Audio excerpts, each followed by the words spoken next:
Pessoal, olha só, uma série de fatores estão acontecendo que está deixando a situação institucional do Brasil ainda mais grave. E aqui no canal a gente colhe informação de todos os meios que a gente consegue. A gente analisa redes sociais, a gente analisa mídias de direita, de esquerda, a gente analisa grupos de WhatsApp, a gente conversa com as pessoas e principalmente com parlamentares no Congresso que a gente tem bastante ligação. Olha só o quanto a coisa está ficando complicada no Brasil. Presta atenção nisso aqui. É um Twitter do canal do Otário. O canal do Otário é um canal que ele faz críticas irônicas a muitas coisas que estão acontecendo no Brasil. Mas presta atenção. O ministro do STF dando entrevista agora no Jornal da Globo e falando sobre limitar a liberdade de reunião de um número de pessoas. Muito perigoso esse tipo de ideia, pois o problema não são só manifestações. O problema é a polícia ou as forças armadas apoiarem esse tipo de manifestação. Eu não me baseio só aqui no canal em um Twitter ou outro, porque numa era de fake news você tem que buscar mais informações. E olha só, a Gazeta do Povo acaba de confirmar e outras mídias já estão confirmando. O ministro Gilmar Mendes do STF defende a discussão de lei federal para limitar a liberdade de reunião. Grande parte dos brasileiros hoje estão morrendo de medo da gente estar entrando numa ditadura. Ou seja, dos órgãos governamentais excluírem a liberdade dos brasileiros.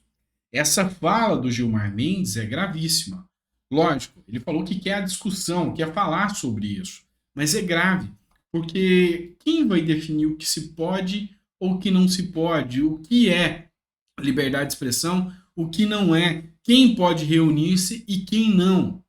A situação realmente está caminhando para um caminho que a questão da liberdade pessoal, a questão dos tratos institucionais está entrando num caos. O Brasil realmente está entrando num caos. E se a gente não começar a conscientizar para parar com essa radicalização em busca da democracia, a nossa democracia vai ser eliminada. Ou seja, liberdade faz parte da democracia. E a gente precisa levantar aqui e discutir todos esses temas de forma séria e sempre, sabe, trazendo a melhor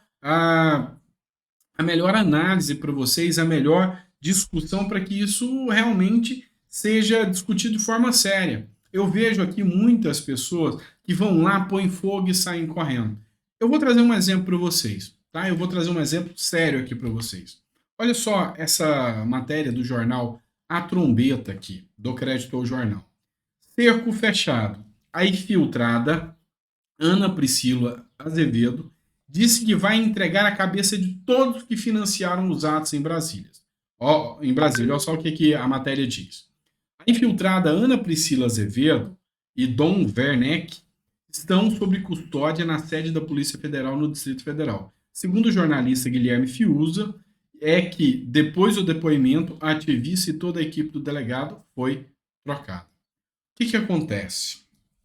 Ela foi uma pessoa que fez postagens nas redes sociais, inclusive de lá de dentro, com filmagem acompanhando. Essa foto, por exemplo, que está na tela, é dela lá dentro do Palácio do Planalto, no dia que ocorreu aquelas invasões.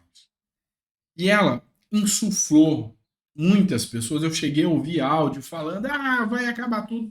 E ela, por muitos, é considerada infiltrada. Eu vi outras matérias falando sobre ela aqui, que ela foi nos acampamentos, tentou vender coisas lá por preços absurdos, pedia Pix, ou seja, mas uma oportunista que se aproveitou do medo e do caos que estava na mente daquelas pessoas que estão com medo de tudo que está acontecendo para se dar bem.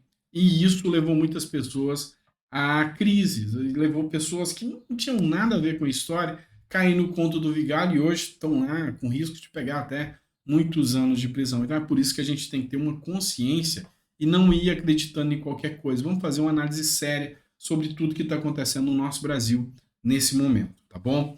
Vou trazer uma outra matéria para vocês aqui que eu achei super preocupante também. Dá uma olhada. Folha de São Paulo.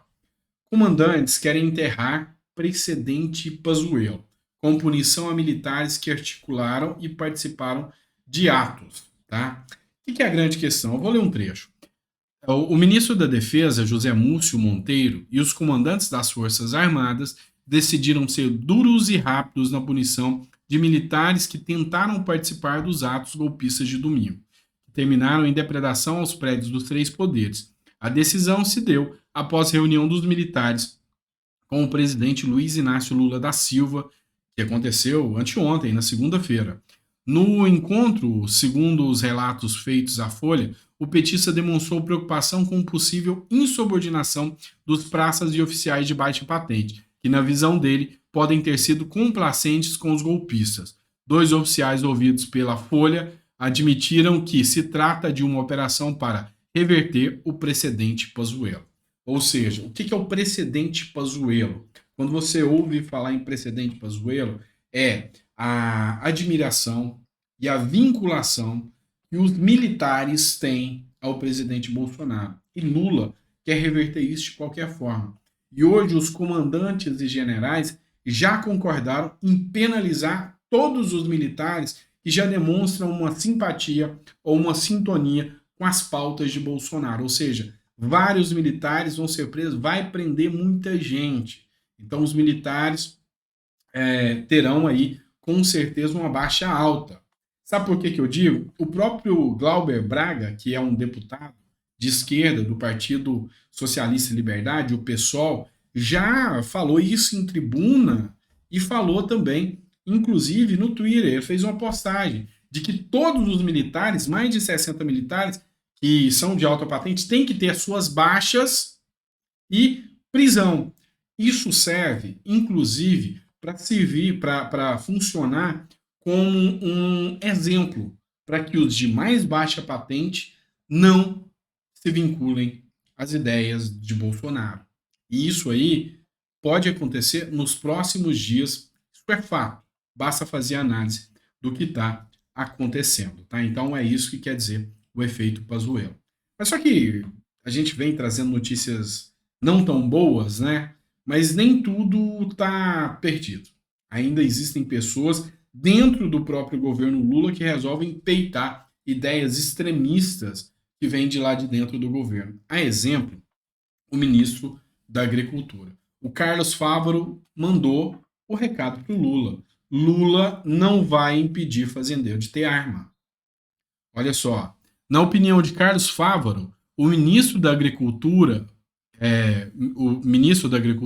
o extremismo entre alguns representantes do agronegócio é concreto, mas argumenta que tal segmento fica restrito a uma minoria que estava gostando do passa-boiada dos últimos 4 anos. Uma grande missão de sua administração será resgatar a imagem do Brasil perante a comunidade internacional, uma tarefa não menos complicada. Ou seja, o ministro da Agricultura falou que aquele fazendeiro sério vai ter o direito à sua ampla defesa, ao seu contraditório. O grande ponto aqui é o seguinte: Lula sabe que o poder que está sendo aplicado hoje não é dele, é do STF. E será que esse poder do STF vai estar sempre alinhado com Lula? Ou será que pode existir um Alckmin por detrás disso, assim como aconteceu com Temer? Então, esse é o grande ponto de preocupação de Lula. Tá?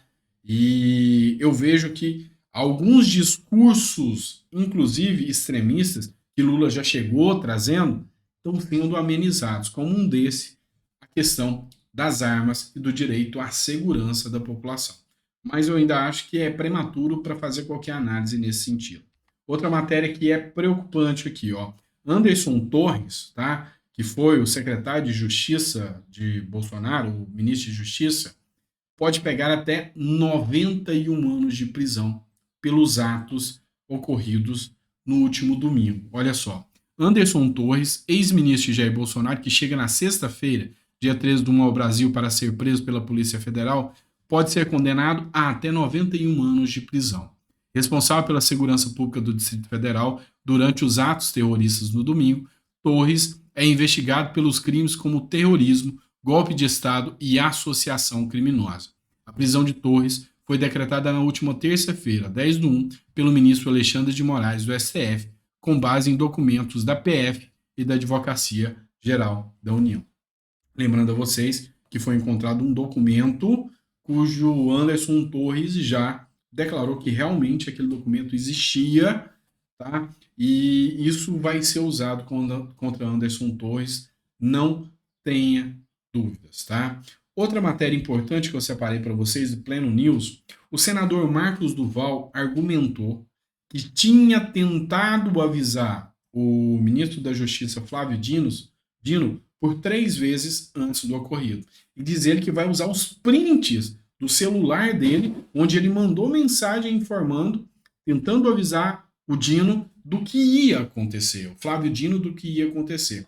E o senador Marcos Duval está querendo a mesma responsabilização que Anderson Torres e os demais terão para também Flávio Dino, porque segundo o Marcos Duval, Flávio Dino foi omisso, sabia do que iria acontecer e mesmo assim preferiu se omitir. Pessoal, se você estiver gostando dos conteúdos que a gente está trazendo, coloca aí nos comentários. Eu estou trazendo a análise das notícias que são veiculadas, dos fatos que são veiculados na mídia, nos grupos, tá? E nas redes sociais. E assim, a gente tenta fazer da forma mais transparente possível, de uma forma imparcial, para que você realmente entenda um pouco mais de política. Então, o seu comentário sobre o conteúdo que a gente está trazendo é muito importante, e sobre a forma que a gente traz os comentários para você, tá bom? Um grande abraço, que Deus possa abençoar muito a nossa nação, sempre. Abraço.